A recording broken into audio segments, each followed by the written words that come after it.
Bueno, hoy me ha tocado la bendición de poder compartir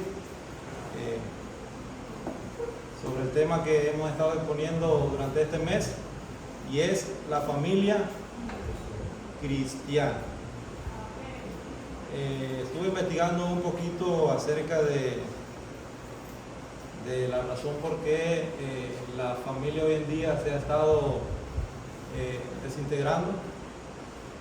Y una de las acciones de gracia que compartía yo es por la bendición que Dios me dio de ser papá. Y es una de las cosas que en su mandato Dios estableció cuando creó al hombre y dio al hombre una mujer. Le dijo el mandato: multiplíquense.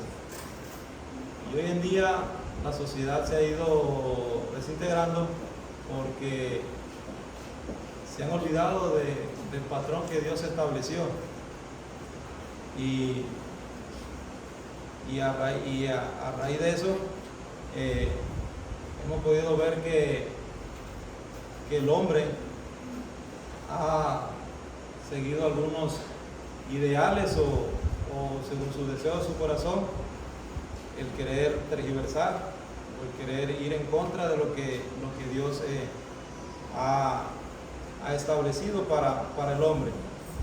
Y veía y compartía yo o investigaba que durante el año 1990 y el año 2000, dícese que se le llamó a esa generación la generación Z, porque para los países europeos, que es donde viene esa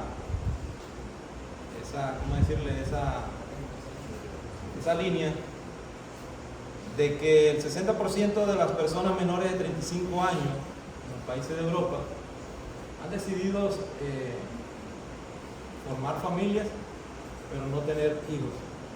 Entonces nosotros vemos ahí desde ese entonces que se ha establecido un grupo de personas en las que han decidido en sus ideales formar familias, pero sin procrear hijos.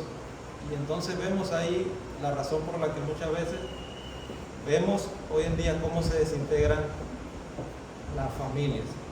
Y eso es parte de lo que como familia cristiana nosotros debemos compartir y saber que nosotros apoyamos el plan de Dios, que es multiplicarnos. Entonces Dios puso en mi corazón el deseo de querer compartir lo que en el Salmos capítulo 1, en el versículo 1, 2 y 6, y lo puse como subtema: un modelo de familia cristiana. Entonces, aquí hace una comparación el Salmo sobre la persona que es obediente a lo que Dios estableció, y el final de las personas que deciden llevar a la contraria de lo que Dios estableció. Entonces, una de las cosas importantes que podemos rescatar ahí es que cuando nosotros obedecemos lo que Dios estableció como familia cristiana, viene una bendición de antemano, y el pasaje lo corrobora y dice: bienaventurado el varón que no anduvo en consejos de malos. Y esto va dirigido a los padres que antes de formar una familia debemos saber que son patrones que nosotros debemos de tomar en cuenta. Dice: bienaventurado el varón que no anduvo en consejos de malos. Si yo pensaba en mí, ¿qué tan fiables son nuestros consejos? ¿O qué tan buenos son los consejos que nosotros podemos dar a aquellas personas que dependen de nosotros, que son parte de nuestra familia? Como le decía, Dios me ha dado la bendición de poder tener un hijo, una hija hermosa, pero también el ser parte de una familia y poder, a través de todas las clases que se han compartido hasta ahorita, poder apropiarme de puntos claros de lo que yo sé que son favorables para la crianza de los hijos. Entonces,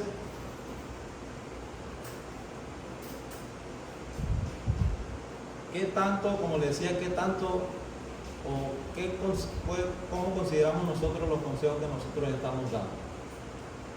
Entonces dice, bienaventurado el varón que no anduvo en consejos de malos. ¿Cómo son los consejos de aquellas personas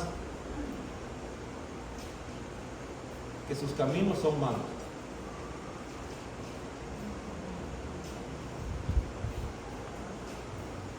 Dice la siguiente parte, dice, ni estuvo en camino de pecadores.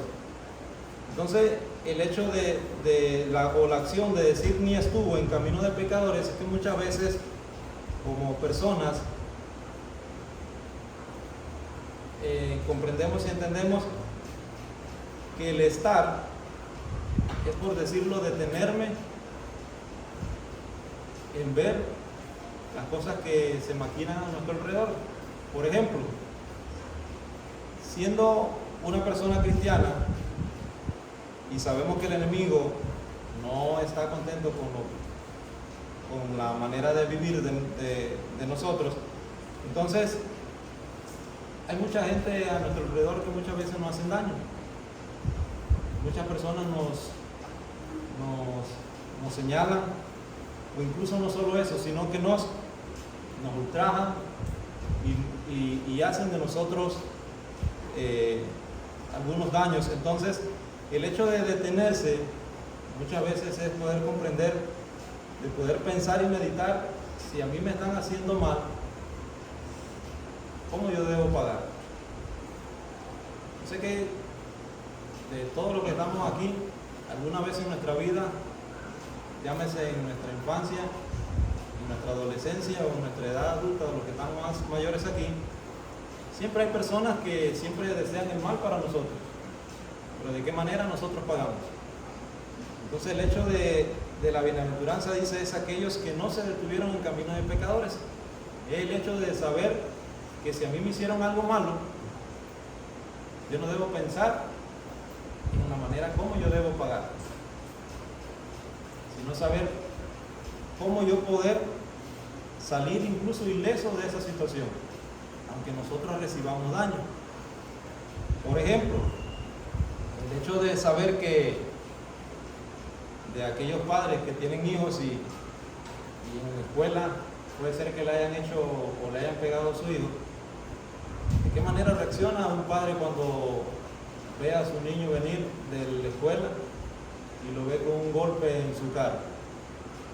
Entonces, el detenerse ahí, muchas veces eso nos hace a nosotros también ser parte de ser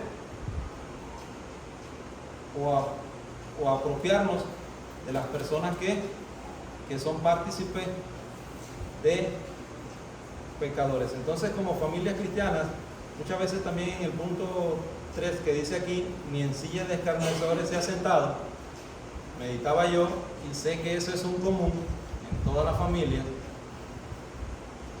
es que siempre hay un día, o llámese el fin de semana, o durante la semana, o en la mañana o en la tarde, donde la familia se reúne. Ahora, cuando las familias se reúnen, ¿a qué se reúnen las familias?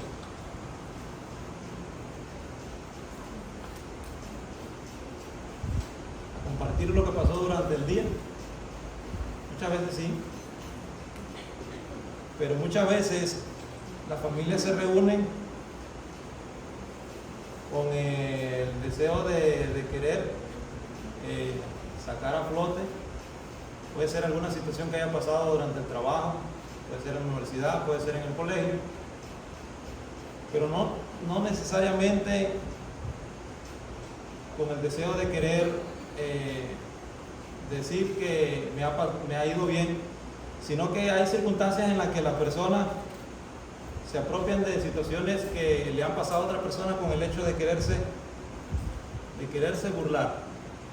Y yo sé que son cosas de estas las cuales la palabra del Señor nos dice que el modelo de familia cristiana al cual nosotros apoyamos es aquellas personas que no son escarnecedoras, que no son burlonas, que no buscan el mal de las demás personas, sino lo contrario, hacen lo que en el capítulo, el versículo número 2 dice, sino que en la ley de Jehová está su delicia y en su ley meditan de día y de noche. Vamos a irnos a otro pasaje que está en Colosenses 3:21. Otra de las cosas que como familia cristiana nosotros debemos tomar en cuenta.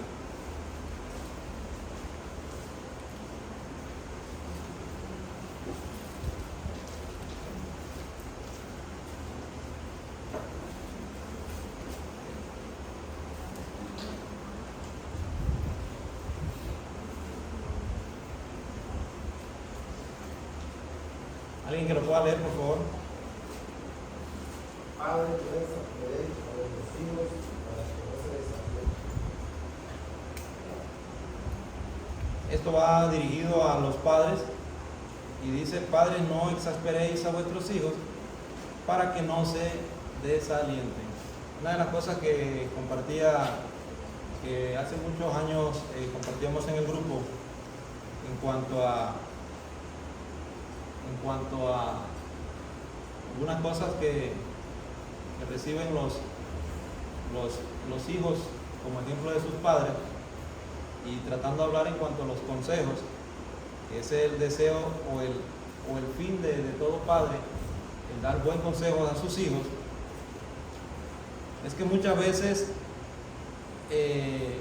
los jóvenes o la niñez carece de algo muy importante que se llama la palabra amor.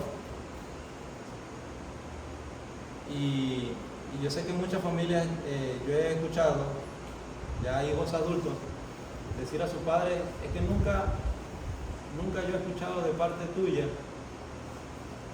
que me amas, o nunca he escuchado de parte tuya decirme cosas que tal vez me hacen sentirme amada o respaldada. Y son una de las cosas que como familias cristianas, y que es un modelo de familia, es podérselo hacer ver a nuestros hijos, porque eso es lo que la palabra del Señor nos manda a nosotros. Y cuando dice ahí: padres, no exasperéis a vuestros hijos para que no se desalienten, una de las cosas importantes es eso. Muchas veces nosotros sabemos que los padres aman a sus hijos, porque les proveen, cuidan, velan de sus hijos, pero muchas veces sus expresiones no respaldan eso. Y una de las cosas que nosotros sabemos es que el mejor ejemplo que nosotros como padres podemos dar a nuestros hijos es poderse decírselo también, pero no solo tampoco decírselo, sino también expresárselo. Porque el hecho de compartir con adolescentes, nosotros nos damos cuenta la necesidad que el joven está necesitando de sentir un apoyo, un abrazo de parte de sus padres, pero muchas veces no reciben eso. Y no es de allá de la sociedad o de la gente de afuera, sino muchas veces de las mismas familias de aquí, de las congregaciones de la iglesia. ¿Por qué? Porque muchas veces nosotros como cristianos nos enfocamos más en el ministerio que Dios nos ha dado, de servirle al Señor en su casa, cuando se nos olvida que un ministerio más importante antes del ministerio de servirle al Señor antecede es la familia. Y eso muchas veces hace que los hijos, como dice ahí, exasperéis, es que los hijos se irriten, se enojen, y eso da motivo que los hijos muchas veces nosotros los veamos receptivos a no querer obedecer. Muchas veces son rebeldes porque no hay ni una expresión de amor, sino que muchas veces es más la exigencia que se le da al adolescente o al niño que lo que verdaderamente se le expresa. No es fácil, nunca es igual decirle a un niño con amor que vaya a ser una obligación a decirle a un niño o un adolescente: ve rápido o si no ya sabes lo que te pasa. Entonces muchas veces son expresiones, y muchas veces como padre, muchas veces se cometen errores. O el que manda aquí soy yo. Y eso es una de las cosas que como modelo de familia nosotros debemos tomar en cuenta, y es mostrar amor a los hijos. ¿Y por qué es importante esto? También, porque cuando usted ama a su hijo y se lo dice y con hechos lo hace, usted permite que su hijo no solo se sienta desconfiado de sí mismo, sino también muchas veces son chicos que a través de los años que van creciendo son inestables. Yo creo que algunos de los profesores y hermanos que están aquí muchas veces se dan cuenta, tal vez en muchos niños o adolescentes que son distraídos. ¿Por qué? Porque no se sienten amados y no se sienten queridos, y ese es uno de los valores muy importantes que nosotros debemos tomar en cuenta. Otra de las cosas que nosotros vemos cuando al hijo no se ama o no se le expresa de la mejor manera, dice que no solo los entristece, sino que muchas veces buscan un autodaño en ellos mismos. Y algo mucho más importante es que si nosotros no le expresamos a nuestros hijos que les amamos y se lo expresamos de una manera especial, saben que ellos van a buscar en otras personas lo que tal vez en el hogar no se les da. Y muchas veces eso hace establecer relaciones tóxicas. Y ustedes saben que son relaciones tóxicas, ¿verdad? En la que muchas veces los padres le dicen a los hijos: no te quiero ver con tal persona porque sabes que no me gusta ni tan siquiera verte con esa persona. Pero es ahí donde el adolescente y donde el niño se siente como, se siente refugiado. Y esas son de las cosas que nosotros muchas veces debemos tomar en cuenta. Otro punto importante que sé que un hermano lo tocó en una clase pasada, tiene que ver con la manera en que se le educa, tiene que ver con lo que decía ya en la bienaventuranza, de no seguir los consejos de malos. Es en cuanto a la manera de vestir. Yo sé que un hermano lo tocó, pero yo quiero irme más allá en cuanto a esa palabra que tiene que ver con pudor, y es esa vergüenza que siente todo ser humano de no querer hablar algún tema o querer exponer alguna parte de su cuerpo. Eso especifica la parte que dice el pudor, y muchas veces eso en los hogares no se cultiva. ¿Y por qué digo esto?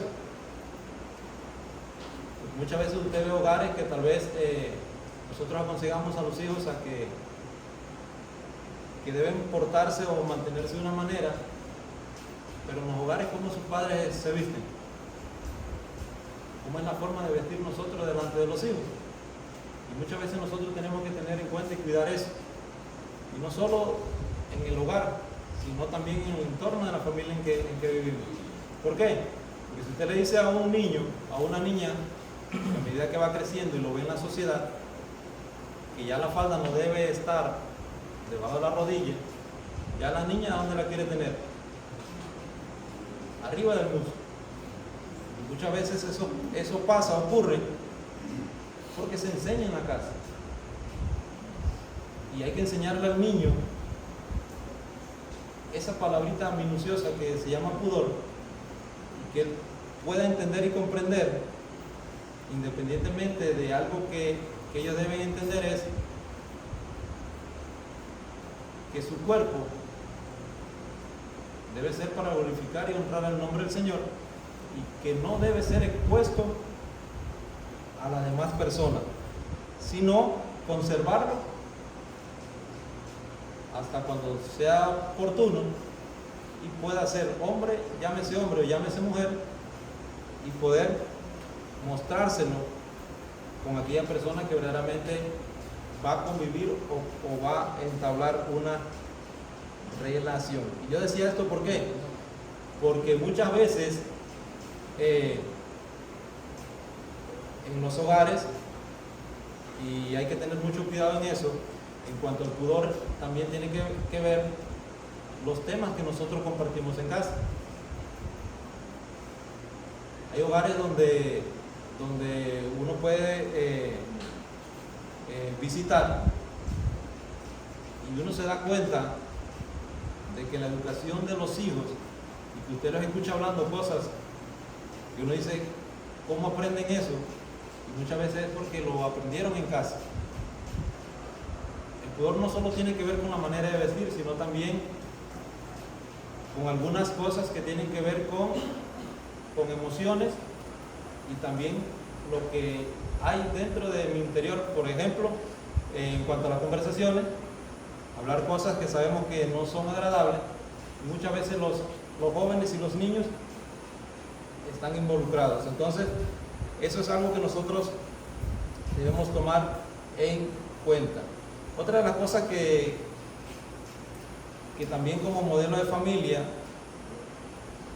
de una familia cristiana, y que no debemos olvidar, es cultivar en los niños y en los adolescentes algunos valores que se han ido perdiendo. ¿Cuáles creen ustedes de todos los valores que nosotros conocemos, hoy en día en la sociedad se ha ido perdiendo más? ¿Cuál creen ustedes que es? La hermana Zaida lo acaba de compartir y dice el respeto, y es la realidad, porque sin duda usted pasa por ahí y ve un niño y usted le llama la atención y ya no es como antes.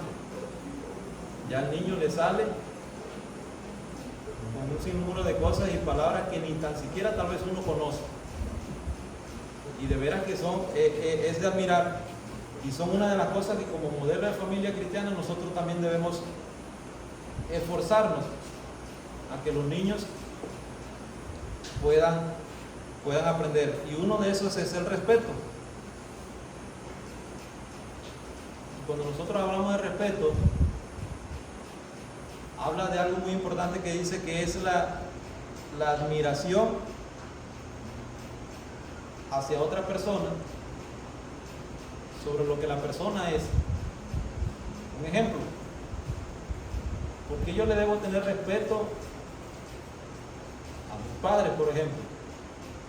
Una, porque la palabra del Señor me lo demanda, porque es mi obligación como hijo hacerlo. Pero la otra me manda porque mis padres son una admiración para mí, y eso es lo que nosotros debemos cultivar en nuestros hijos.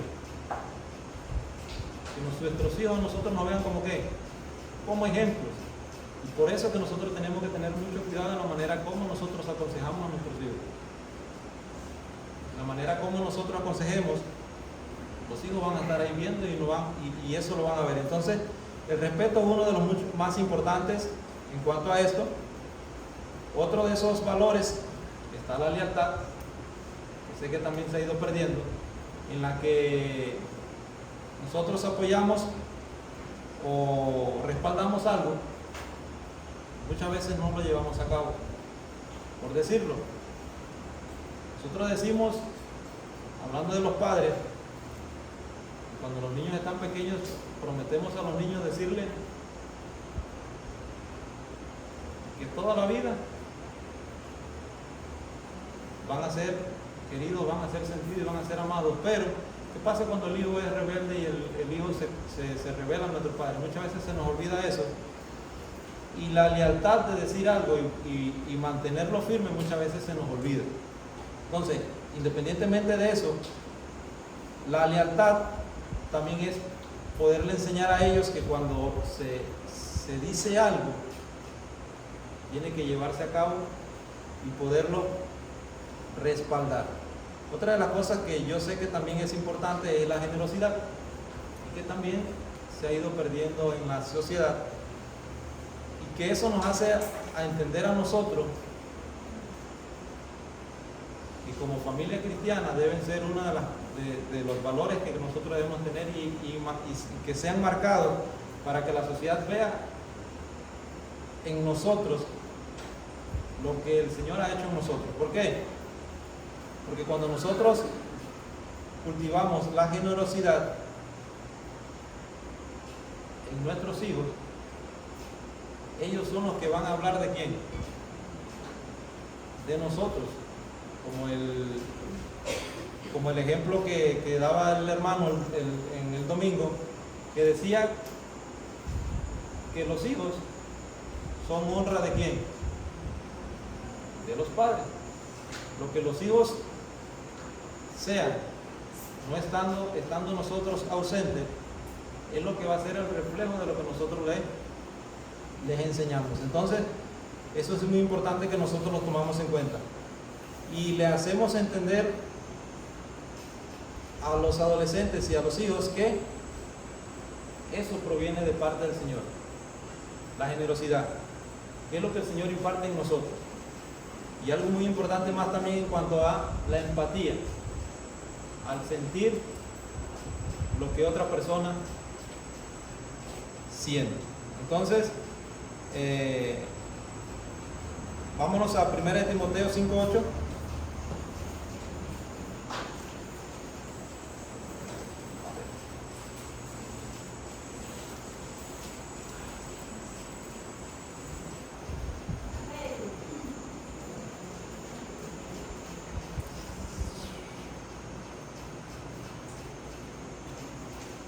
Otra de las cosas que le debemos enseñar a los hijos, y que yo sé que también es claro, dice 1 Timoteo 5:8, porque si alguno no provee para los suyos, y mayormente para los de su casa, ha negado la fe, y es peor que un incrédulo. Entonces, una de las cosas que nos decía el Salmo allá, ni en camino de pecadores se ha detenido, tiene que ver muchas veces con eso, en el hecho de que los hijos, si no se les enseña a proveer para los suyos, que por sí el padre, desde que el niño está hasta que se tome su edad adulta, los padres deben saber que deben proveer ¿qué? Lo necesario para sus hijos, pero cuando ellos llegan a su edad adulta, tienen un compromiso, y es el proveer para los suyos. Y yo recuerdo que muchas veces nosotros vemos eso marcado en la juventud de hoy en día, y yo lo veo porque, por ejemplo, he pasado por ahí, y en el lugar que comparto con mi esposa, con su hijo, nosotros vemos que su mamá lo manda a hacer un mandado, y cómo cuesta llevarlo a que obedezca. Pero usted se asoma, el mismo al cual se le mandó a hacer el mandado, donde la vecina, y no tan solo le cuesta ir a hacer un mandado, sino que usted también lo ve incluso hasta barriendo y recogiendo la basura del patio. Entonces, uno no comprende cómo el hijo a los padres sí se le revela, pero a las demás personas le cuesta. Y es precisamente lo que dice el pasaje aquí. Porque si alguno no provee para los suyos, y mayormente para los de su casa, ha negado su fe. Y eso tiene que ver en todos los ámbitos.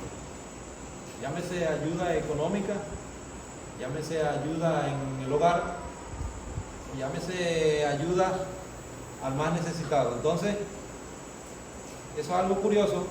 Muchas veces nosotros lo vemos aquí entre los jóvenes también, y nosotros muchas veces hemos sido partes, y que nuestros padres muchas veces nos han recalcado. ¿Por qué? Porque nosotros venimos aquí en la iglesia, y en la casa del Señor nos mandan a hacer cualquier cosa, y a nosotros no nos incomoda. Pero llegamos a la casa y nos mandan a hacer algo, y ¿qué pasa? No, manda a tal persona. A mí no. Pero si en la iglesia nos mandan, ¿qué pasa? Aunque no me guste, pero lo hago. ¿Por qué? Porque es lo que tal vez yo presento a las demás personas, que dice que soy yo. Pero la mejor carta de presentación, ¿dónde se presenta? En el hogar, en casa. Entonces, muchas veces algunos hermanos puede ser que nos estén halagando, y puede ser que en casa digan lo contrario. ¿Qué pueden decir? si supiera cómo es en la casa. Y la realidad es esa. Y eso es lo que nosotros también debemos tomar en cuenta y enseñárselo a nuestros hijos. Al hecho de saber que así mismo como papá y mamá se desvelan y proveen lo necesario para ellos, algún día ellos también tienen que aportar para su casa. Y no solo eso, sino dice que si no lo hacen, han negado su fe. Y aún mucho más peor, dice, y es peor que un incrédulo.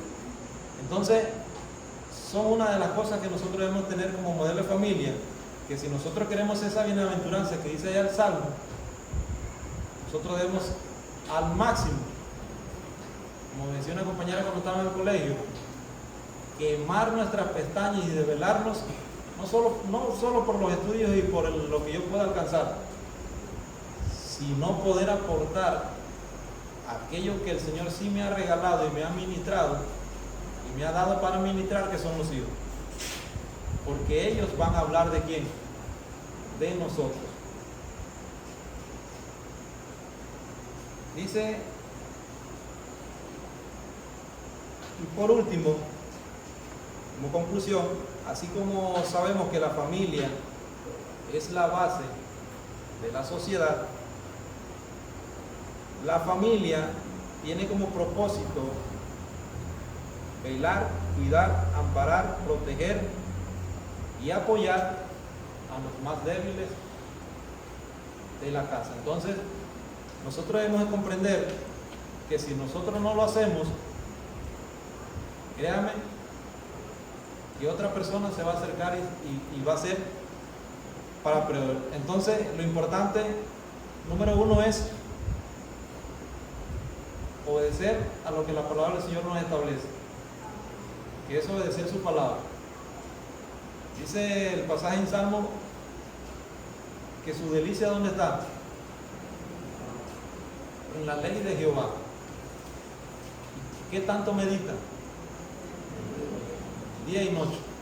Y eso nos hace nosotros comprender que el meditar día y noche es que como familia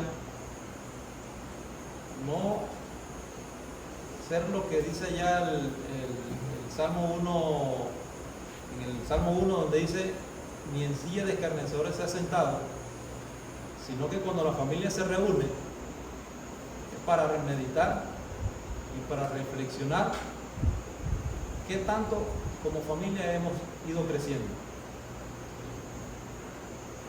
qué tanto en la familia se ha alcanzado, qué tanto como familia somos de honra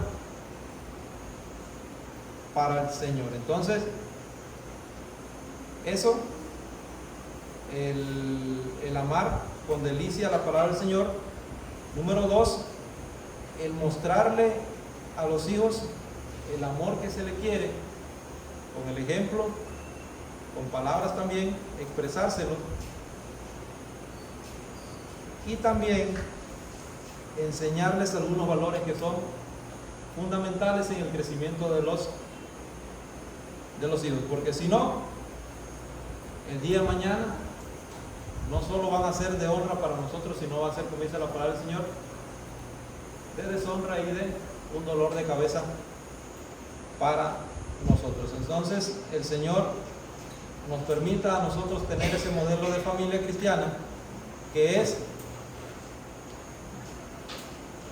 meditar en la palabra del Señor y poder comprender que su delicia está en su ley, en el poder seguir el patrón que Dios ha establecido, que es honrarle, pero honrarle con lo que Él nos da, que son nuestros hijos, y saberlos administrar, y que el Señor nos ayude.